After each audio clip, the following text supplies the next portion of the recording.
There were a few reasons why I went to Kenya as a short-termer. I'd had a long-standing interest in Kenya and Africa, and was quite keen to live and serve in a very different place to what I was used to. I'd been teaching in the UK for a while and wanted to use what I'd learnt to serve God and his people. I was teaching the children of camel herders in a mission secondary school while I was in Kenya. I was also interested in the possibility of serving long term, but that commitment at that point seemed too big a step. 1 year felt much more manageable. And underpinning all of this is the truths of Romans 10 and the conviction that people are saved by calling on the name of the Lord, and that faith comes from hearing the word of God. I found out that I wasn't completely put off by the remoteness, the simple living, the extreme climate and the bugs.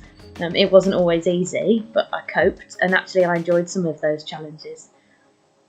And as a short-termer, I got to hear more about AIM's vision to reach the unreached, how there are so many people groups with no Christians and no churches, no one to tell them about the Lord who loves and saves.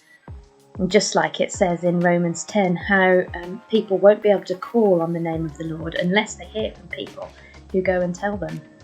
So my short-term service became a step towards longer term. At the beginning of the first COVID lockdown, I think I was the first AIMer to have their final interview for membership over Zoom. And I'm going to be joining a TIMO team in Likorage in southeast Tanzania. We're going to be living in an area where there are no local Christians, no churches. We're going to learn Kiswahili and get to know the local culture and the local people so that we might be able to share Jesus.